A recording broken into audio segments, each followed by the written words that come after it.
तो सबसे पहला क्वेश्चन है आपके पास कि हमारे पास जो सोडा वाटर होता है, शॉप्स पे आपने जरूर देखा होगा सोडा वाटर। तो you have to identify whether the soda water is homogeneous और हेटेरोजेनियस। तो सभी बताए, और माइक ऑन करके बताना, आज कोई चैट का क्वेश्चन नहीं रहेगा। तो सभी को आज अपना पार्टिसिपेट करना है with the help of mic. Okay. तो सबसे पहला क्वेश्चन कि सोडा वाटर इज होमोजेनियस और हेटेरोजेनियस, बताओ।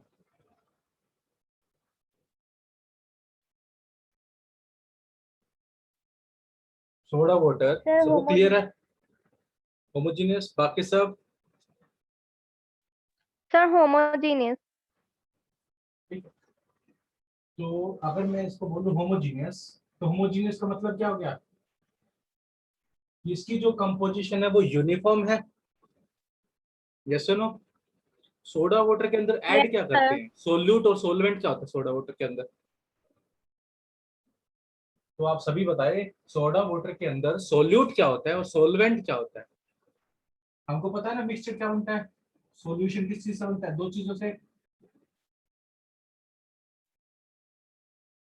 सॉरी।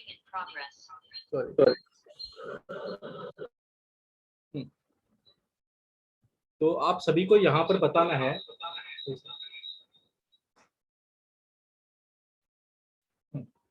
हाँ, तो वो सारी है। Yes yes sir. तो what do you know about solute? Solute किसे बोलते हैं हम? पहले तो ये बताओ, सोल्यूट किसे बोलते हैं? आप सभी को पता ना, सोल्यूट और सॉल्वेंट मिलके हमारा सॉल्यूशन बनाते हैं। Yes sir. हम्म, तो आप सभी को क्या ये पता है कि सोडा वाटर के अंदर सोल्यूट क्या है और सॉल्वेंट क्या है? नहीं पता तो कोई दिक्कत। सोडा। सोडा क्या होता है यहाँ पर एक्चुअली में? जो तुम सोडा वाटर के अंदर देखते हो ना, बबल्स उठते हैं, जनरली वो बबल्स होते हैं कार्बन डाइऑक्साइड के। किसके होते हैं? Yes sir. Carbon dioxide. Carbon dioxide. और सॉल्वेंट क्या है ज्यादा अमाउंट में? क्या सर? वाटर। तो हम वाटर। CO2 गैस अगर वाटर के अंदर ऐड कर दें तो वो क्या बन जाएगा मेरा? Soda water. Soda water. आरसम में। तो ये कैसा यस मिक्सचर है सर। सर? ये होमोजेनियस मिक्सचर है। वहीं पर सेकंड मैं आपके सामने लेता हूं पेंट। हम सभी घरों में पेंट करवाते हैं। तो पेंट इज होमोजेनियस और हेटेरोजेनियस, बताओ। पेंट होता है वो होमोजेनियस होता है हेटेरोजेनियस होता है?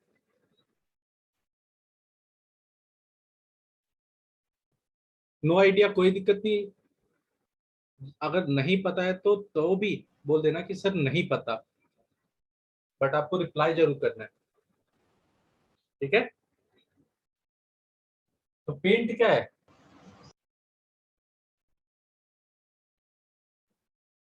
हेट्रोजीनस। पेंट कैसा मिक्सचर है?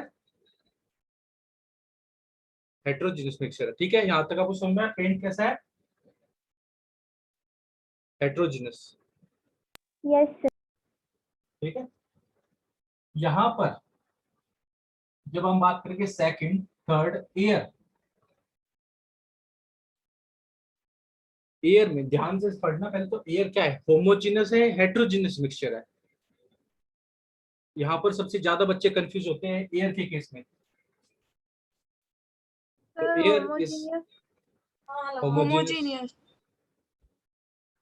होमोजीनस। तो how many of you are saying कि air is a homogeneous mixture? बताओ। अनुषा और कौन? Sir it is a mixture of nitrogen oxygen. हाँ, नाइट्रोजन ऑक्सीजन, बिल्कुल सही। बट हमने क्या पढ़ा था होमोजीनियस में? जो कंपोजिशन है वो यूनिफॉर्म रहनी चाहिए हर एक जगह पर। ये सुनो, यस क्या sir. Sir air air is अ में हेट्रोजीनियस मिक्सचर। आया समझ में? एयर क्या है सर? हेट्रोजीनियस मिक्सचर है। सर एयर कैसे हेट्रोजीनियस हो गया? हम तो नहीं मानेंगे, आप कुछ पहले तो अच्छा सा रीजन बताओ। तो आप पहाड़ पे जाते हो, माउंटेन क्लाइंबिंग करते हैं, तो तुम नोटिस करते हो कि वहां पर ऑक्सीजन का अमाउंट ज्यादा होता है, कम हो जाता है? सर कम हो जाता है। सर कम सर होता मतलब है। कम होता है ना, इसीलिए जब पहाड़ पे हम जाते हैं तो हमारा ब्रीथिंग रेट, हम ज्यादा तेजी से सांस लेने लग जाते हैं। क्यों? Yes sir. क्योंकि वहां पर एयर में ऑक्सीजन का अमाउंट कम हो जाता है। Yes sir. इसीलिए अलग अलग जगह पर अलग अलग अमाउंट है, तो इसका मतलब क्या होगा? ये हेट्रोजीनियस है। हेट्रोजीनियस का मतलब हेट्रोजीनियस। Different composition. आ रहा समझ में? Yes sir. ठीक है। वहीं पर how many of you are drinking green tea? Green tea पीते हैं सभी? नो सर, मैं तो नहीं पीता। तो बाकी सब? तो actually that is called filtered T. ठीक है। तो ग्रीन टी क्या होती है? जब हमारी चाय की पत्तियां, उसको उबाल लेते हैं, तो उसमें से पत्तियों को अलग करके जो हमारे पास ग्रीन कलर का लिक्विड आ जाता है, वो होमोजीनियस होता है, हेट्रोजीनियस होता है? Sir homogeneous.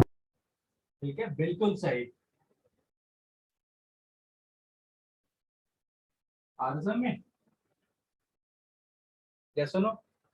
और वहीं पर कॉटन,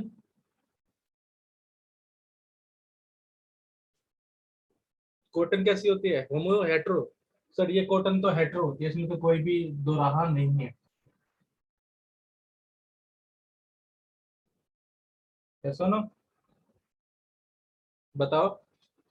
यस सर। अब आप सबके सामने एक और बहुत अच्छा सा एग्जांपल लेते हैं हम। That example is called milk. अब बताओ, मिल्क को क्या मैं होमोजीनियस और हेट्रोजीनियस किस में रखूं? मिल्क को कोई बताएगा?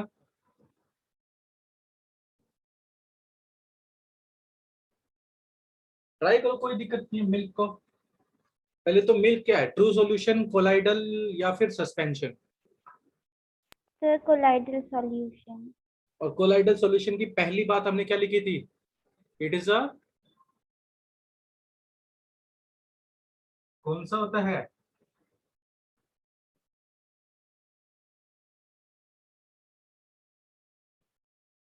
याद समझ में आया ये चीज कि मैंने हेट्रोजीनियस क्यों लिखा?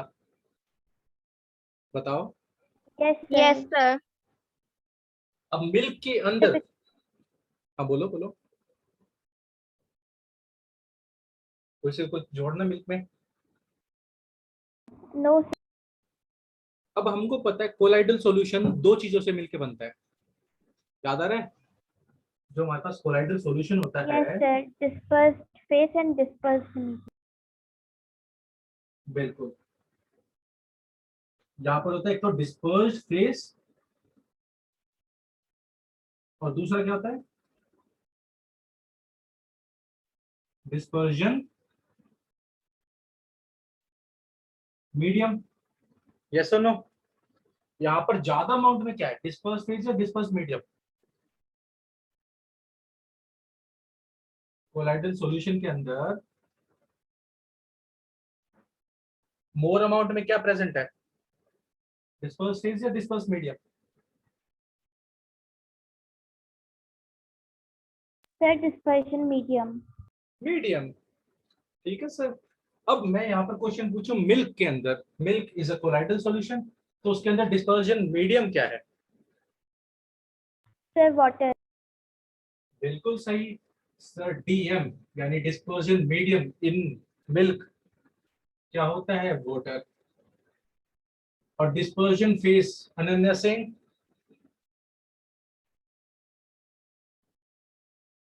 अनन्या? हाँ, तो what is disperse face in milk?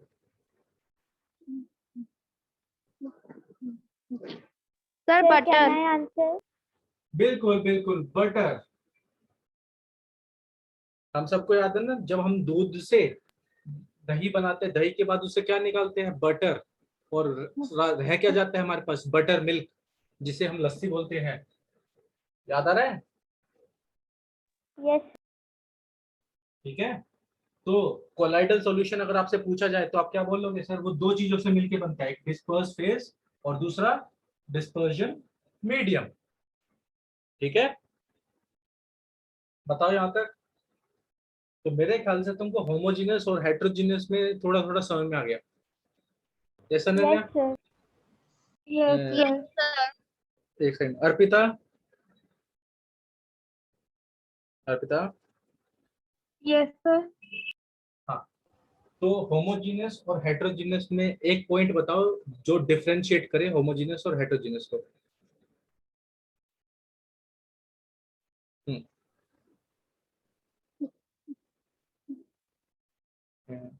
Arpita.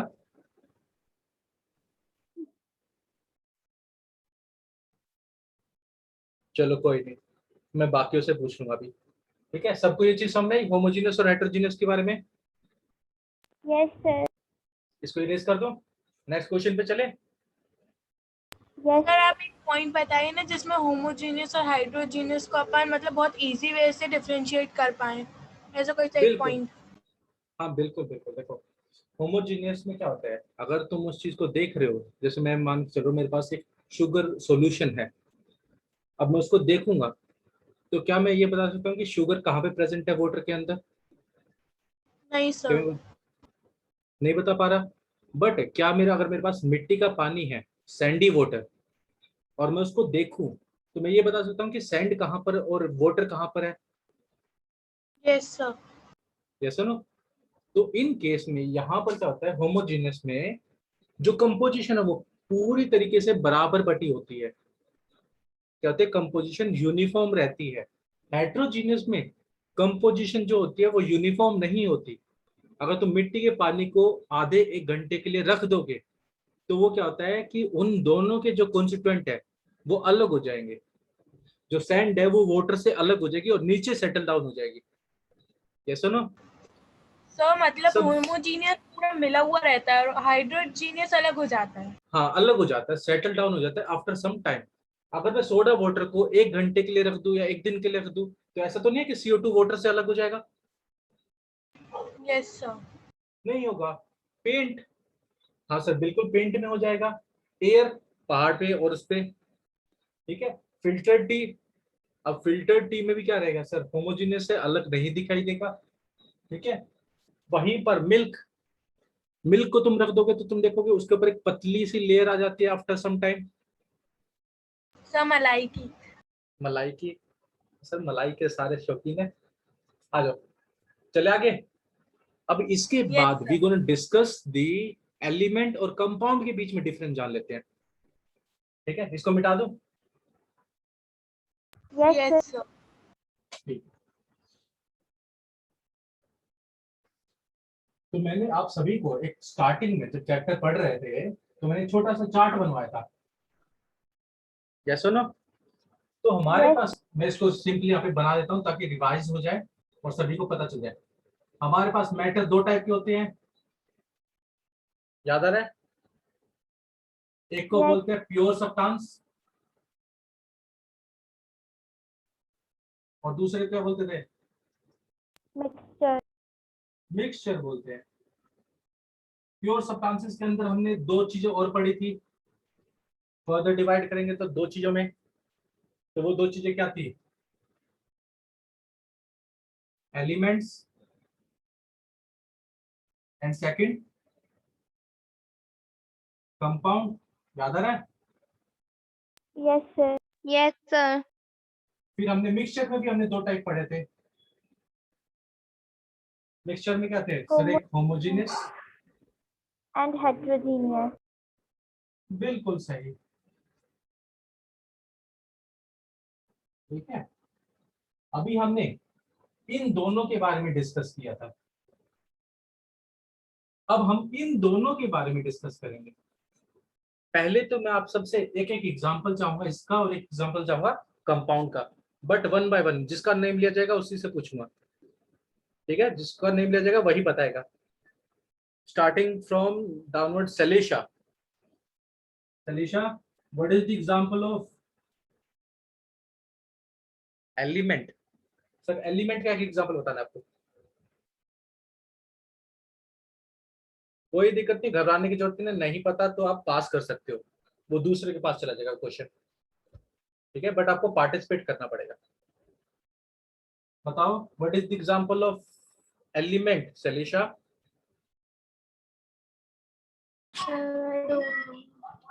Okay no problem. Himani, element का एक एग्जांपल बताओ। Sir oxygen. बिल्कुल सही जवाब, आपको मिलते हैं 2 पॉइंट, ठीक है। अब नेक्स्ट एग्जांपल बताना है कंपाउंड का, and name goes to Disha. Disha, give 1 example of compound. कोई दिक्कत नहीं, जितना इंटरेक्ट करोगे आपके लिए उतना ही अच्छा रहेगा। स्टार्ट करें दिशा। भूमि, एग्जाम्पल बताओ भूमि।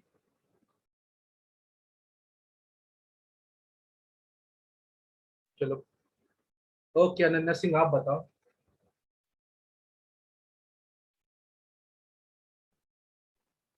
अमोनिया। अमोनिया, बिल्कुल सही जवाब। अब many of you do not know about ammonia. What is the chemical formula of ammonia? जिसको पता है वो बताए। Sir NH3। बिल्कुल सही जवाब। अब एलिमेंट और कंपाउंड में एक डिफरेंस, तो what is the basic difference between element and compound? Sir element के अंदर कितने टाइप के एटम होंगे? सिंगल टाइप के, यानी एक टाइप के एटम होंगे, only 1 type of atoms. Yes और नो बोल सकते हैं। Yes sir. कंपाउंड के अंदर क्या होगा? एक ही टाइप के एलिमेंट 2 होंगे। और 3 टाइप के एटम। बिल्कुल सर, 2 और 3 टाइप।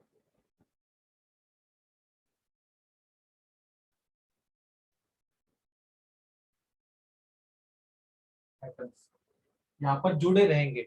यहाँ पर आप चेक करोगे अमोनिया के अंदर एक नाइट्रोजन का एटम है और दूसरा हाइड्रोजन का एटम है, राइट? Yes sir.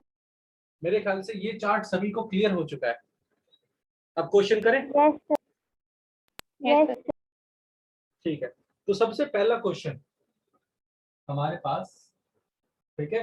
अब इसमें आपको क्या बताना है, आपके पास चॉइस रहेगी कि वो तो या तो एलिमेंट होगा या कंपाउंड होगा या फिर मिक्सचर होगा। तो ऑप्शन क्या हो सकते हैं? एलिमेंट, कंपाउंड या फिर मिक्सचर। तो सबसे पहला ऑप्शन क्वेश्चन, सॉरी सोयल, क्या है? एलिमेंट है, कंपाउंड है या मिक्सचर है? बताओ नेम किस सर को।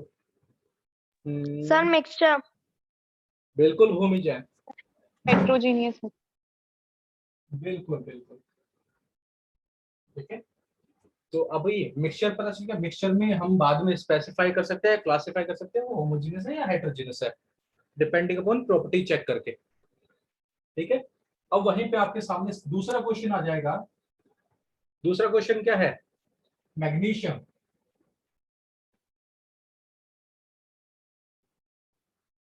इट्स एलिमेंट, कंपाउंड और मिक्सचर?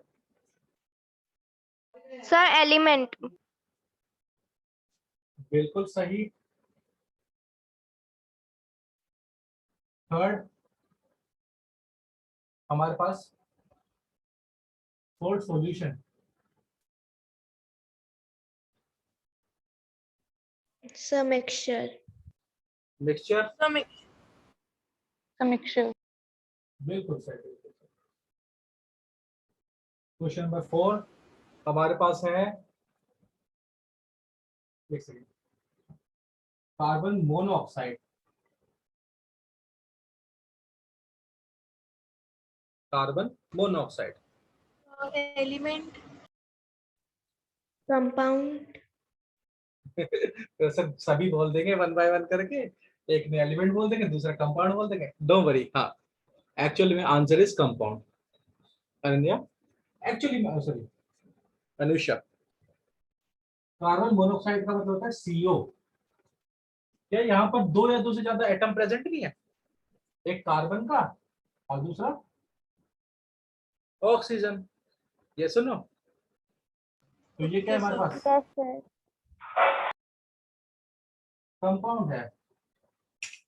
ठीक है, क्या है ये? कंपाउंड। कंपाउंड।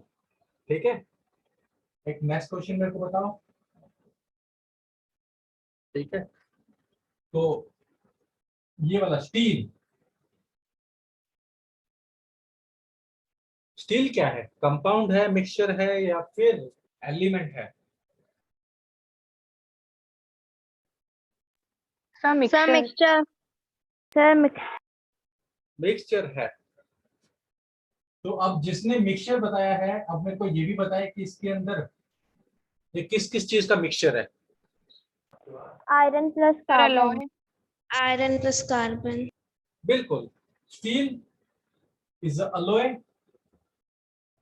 अलोय एक होमोजेनियस मिक्सचर होता है, और ये किस दोनों चीजों से बना हुआ है? Iron plus carbon. कार्बन को मिला के। ठीक है, तो मेरे ख्याल से यहाँ तक तो क्लियर हो गया सभी को। Yes. चलो फिर इसका भी बता दो। तो फिर मीथेन, मीथेन सबने सुना है मीथेन के बारे में? Sir, compound.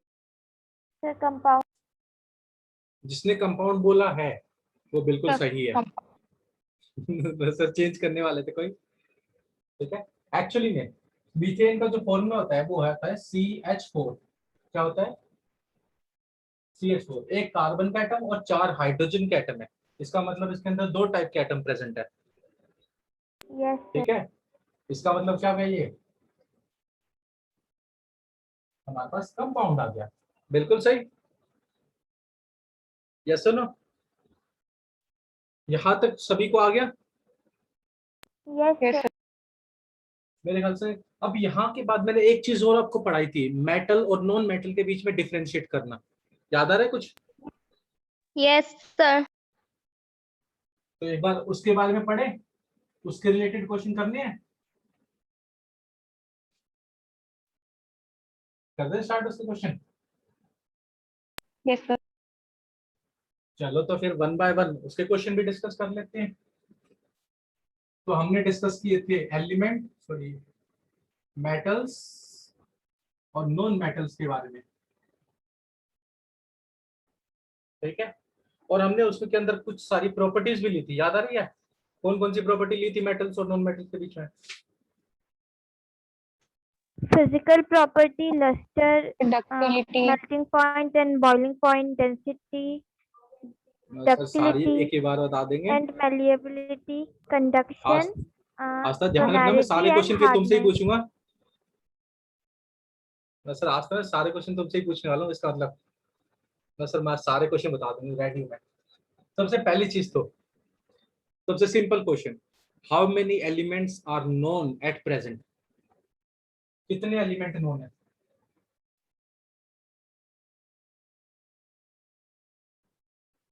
आस्था, So 118. बिल्कुल सही। 118 elements were known, out of which how many are metal? कितने मेटल हैं और कितने नॉन मेटल है? Sir out of 118 22 elements are, हाँ 22 elements are known as non metals. जो रिमेनिंग हो गया, रिमेनिंग के अंदर मेटल प्लस मेटलॉइड टोटल 96 होते हैं। 95. Yes, 95 sir. कैसे? सर मेरी मैथ कमजोर है। चलो ठीक है, एक्चुअली में टोटल रह जाएंगे यहाँ पर 96। बट क्या सारे के सारे मेटल होते हैं? सारे के सारे मेटल होते हैं? नहीं, यहाँ पर आप एक कॉन्सेप्ट ही पढ़ोगे मेटलॉइड के बारे में। ठीक है, तो एक्चुअली में जो टोटल मेटल्स होते हैं वो तो 90 होते हैं, +6 क्या होते हैं? Metalloid. मेटलॉइड्स। Boron, silicon. हाँ, तो बोरॉन, सिलिकॉन, वो सारी चीजें क्या है, मेटलॉइड्स के अंदर आ जाती है। तो उन चीजों को हम अलग करके बात करें तो हमारे पास टोटल 90 मेटल्स हैं। ठीक है, तो ये चीज बस तुमको समझाने के लिए, थोड़ा सा याद रखने के लिए। और मैंने एक और चीज बताई थी नॉन मेटल के अंदर, on the basis of physical state non metal कितने टाइप के होते हैं? फिजिकल स्टेट, सॉलिड, लिक्विड और गैस। याद आ रहा है? Yes, sir. तो सॉलिड, लिक्विड एंड गैसेस के बेस पर अगर मैं पूछूं तुमसे कितने नॉन मेटल सॉलिड स्टेट में प्रेजेंट है? Sir, 10. तो बिल्कुल सही, 10। कितने नॉन मेटल लिक्विड स्टेट में प्रेजेंट है? 1. वन। बिल्कुल। और अगर आपसे पूछा जाए गैस में कितने प्रेजेंट है? 11. 11। 10 + 1 11। 22. अब काउंट कर देते टोटल एलिमेंट 22। मैंने आप सबको गैसेस याद करवाई थी, याद आ रहा है? सारी गैसेस याद करवाई थी, सारे नॉन Yes, मेटल की sir. गैसेस। तो कौन बताना चाहेगा मेरे को? पहले जो गैसेस है वो दो कैटेगरी में बांटी गई थी, एक रिएक्टिव और दूसरी non reactive. Yes, sir. Reactive gases और नॉन रिएक्टिव गैसेस। सब मेरे ख्याल से ट्रिक तो भूल ही चुके हैं, है याद अभी भी? नॉन रिएक्टिव गैसेस कितनी होती है? 5। अच्छा है,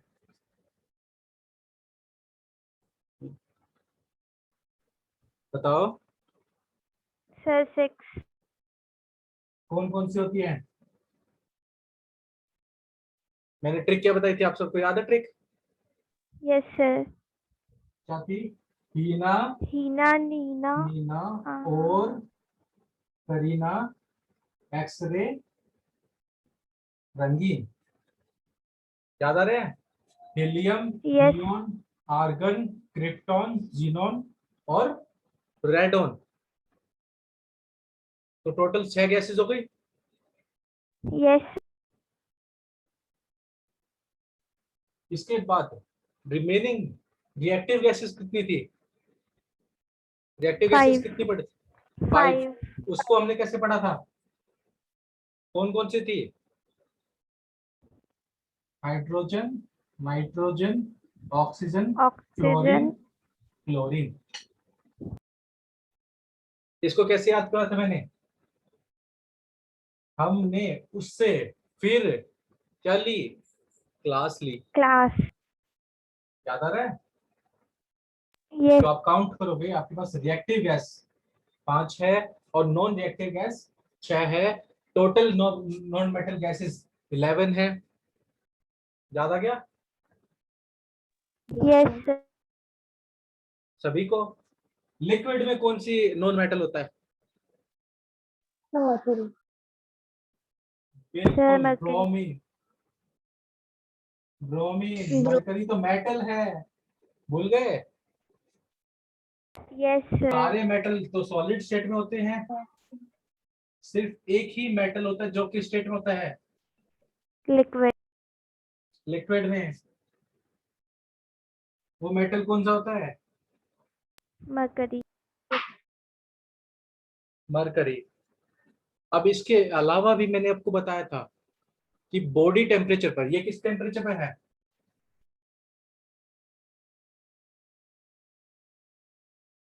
कौन से टेम्परेचर बात कर रहे हैं हम? Room temperature. अनुष्या, आपको रूम Yes, टेम्परेचर sir. के बारे में पता है? Yes, sir. हाँ बताओ, रूम टेम्परेचर के बारे में आपको आइडिया है? सर नहीं कितने? है। ओके, नो प्रॉब्लम, कोई दिक्कत नहीं है। whenever we are talking about room temperature, हम कितना डिग्री टेम्परेचर को लेते हैं? बताओ। Sir, 25 degree. 25 degree Celsius. Sir बिल्कुल सही, 25 डिग्री सेल्सियस। और mercury at room temperature which is 25 degree Celsius पे किस स्टेट में होता है? लिक्विड स्टेट में। इसके साथ Yes, ही sir. अगर मैं बात करूं बॉडी टेम्परेचर, बॉडी टेम्परेचर कितना होता है? 37 37 degree degree Celsius. Celsius. अब मैंने बताया था बॉडी टेम्परेचर पर इसके साथ में 3 और मेटल आके जुड़ जाते हैं। वो 3 Yes, मेटल sir. कौन कौन से होते हैं बताओ? वो 3 मेटल Gallium, कौन कौन से? francium. हाँ, गैलियम, सीजियम और फ्रांसियम। ठीक है, कौन कौन से? गैलियम, सीजियम और फ्रांसियम। ठीक है, आया समझ में नहीं आया? तो Yes. बॉडी टेम्परेचर पर ये मेटल भी किस स्टेट में आ जाएंगे? Sir liquid. तो बॉडी टेम्परेचर पर ये भी लिक्विड स्टेट में होंगे। तो आपसे पूछा जाए name a metal which is present in liquid state at body temperature 37 degree Celsius, तो और ऑप्शन में अगर आपको इन तीनों में से कोई एक मिल जाए, गैलियम, सीजियम और फ्रांसियम में से, तो आप क्या बोलोगे? ये तीनों के तीनों। ऊपर से मरकरी भी रहेगा, मरकरी तो 25 पे भी लिक्विड है और 37 पर भी Yes, sir. लिक्विड रहेगा। ठीक है, समझ में आ रहा है ये चीज? Yes. क्लियर? आगे चले? Yes. ठीक है, ये तो था एलिमेंट को हमने क्लासिफाई किया था, डिवाइड किया था on the basis of their physical states. Yes, बताओ, यहां तक तो कोई डाउट नहीं मानूं मैं? अब No, sir. आपसे कुछ क्वेश्चन, No. आप कुछ क्वेश्चन पूछ लेते हैं, चलो फिर।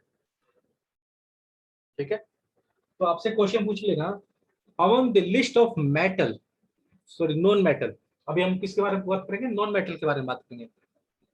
Name a non metal which is used as fuel. तो इन नॉन मेटल में से कौन सा ऐसा नॉन मेटल है जो एज अ फ्यूल के तौर पर यूज किया जाता है? Sir, carbon. कार्बन तो यहाँ पर दिख रहा, बताओ। Sir, oxygen. ऑक्सीजन फ्यूल के तौर पर नहीं करता, ऑक्सीजन सपोर्ट करता है बर्निंग को। आप Sir, सभी को पता hydrogen. है, बिल्कुल सही। हाइड्रोजन, हाइड्रोजन जब बर्न करता है तो कैसे साउंड प्रोड्यूस करता है? Pop sound. कैसे साउंड प्रोड्यूस करेगा? Pop sound. और हाइड्रोजन इज हाईली फ्लेमेबल, काफी ज्यादा जल्दी फायर को कैच करता है। कौन? हाइड्रोजन। ठीक है, बताओ, यहां तक आपको समझ में आया? Yes. Yes, sir. Second question आपसे अगर पूछा जाए, मैं इसको थोड़ा सा इसको रेज कर देता हूँ ताकि आप देख भी पाओ कि मैं क्या चीज पूछना चाह रहा हूँ। Good conductor of electricity, good, but ये सारे के सारे किसके बारे में है? The copper. Copper. But I am talking about non metal. Non metal में ऐसा कोई एलिमेंट है जो इलेक्ट्रिसिटी कंडक्ट करता है? Sir, lead. बिल्कुल, लेड नहीं, लेड एक मेटल है। अब लेड किसकी बोल रहे हो? पेंसिल की लेड को बोल रहे हो? ग्रेफाइट, बिल्कुल सही, ग्रेफाइट। ग्रेफाइट इलेक्ट्रिसिटी कंडक्ट करता है नहीं करता? हाँ सर, करता है, बहुत अच्छे से करता है। सर आपने मेटल्स वाले सेक्शन में लिखा था तो इसके लिए नहीं, वो सारे मैं क्वेश्चन पूछ रहा हूँ। ओके, बिल्कुल बिल्कुल, डोंट वरी। अब मैं जो भी क्वेश्चन पूछ रहा हूँ रिलेटेड टू नॉन मेटल पूछ रहा हूँ। ओके, कोई दिक्कत नहीं, आराम से। ठीक है, एक और क्वेश्चन पूछूं। Name a element which is lustrous in nature. Lustrous in nature, element नहीं बोलेंगे, नॉन मेटल बोलेंगे। ऐसा कौन सा नॉन मेटल है जो लस्ट्रस है? Iodine. बिल्कुल। Sir iodine. Sir, iodine. Bromine. पहले तो जिसने ब्रोमाइन बोला वो टोटली रॉन्ग है। आयोडीन व्हाइट क्रिस्टल्स फॉर्म में दिखते हैं ना, Yes. तो iodine is lustrous in nature. Lustrous means shine करना, ठीक है। Yes. तो नॉन मेटल में आयोडीन जो है वो क्या शो करता है सर? लस्ट्रस शो करता है, ठीक है। और वहीं पर name a non metal which is liquid at room temperature. Sir ये तो बहुत इजी है। Bromine. Sir Sir, bromine. bromine. Sir bromine, bromine, बिल्कुल बिल्कुल ब्रोमीन, ठीक है। आरएसएम में, Yes. ठीक है। एक सिंपल सा क्वेश्चन आप सबसे पूछूं, Yes, sir. बताओ। चलो फिर, Yes, sir. अब मेरे पास दो गिलास हैं, एक गिलास में प्योर वाटर है, एक गिलास में इम्प्योर वाटर है। बट लेट्स एग्जांपल, मेरे पास ये दो बीकर हैं, A beaker and B beaker. दोनों के अंदर क्या है? पानी है। क्या है? वाटर। अब मुझे फाइंड करना है ए और बी कि कौन सा प्योर है। तो आप क्या चीज यूज करोगे प्योर के लिए? एक इम्प्योर है, एक प्योर है। बट आपको नहीं पता कि ये प्योर है या इम्प्योर है, ये प्योर है या इम्प्योर है। तो आप किस चीज को यूज करोगे टू फाइंड इनकी प्योरिटी? Sir boiling point. बिल्कुल सही, बिल्कुल सही। किस चीज को यूज करोगे? Boiling point. तो इम्प्योर और प्योर में कैसे डिटरमाइन करोगे? On the basis of boiling point. बताओ। अगर मैं आपसे पूछूं कि ए और बी, ए का बॉइलिंग पॉइंट आ रहा है 100 डिग्री सेल्सियस, तो बी का बॉइलिंग पॉइंट कितना होना चाहिए? Because- ये प्योर है और इम्प्योर का क्या होना चाहिए, ज्यादा या कम? सर ज्यादा। Sir, ज़्यादा.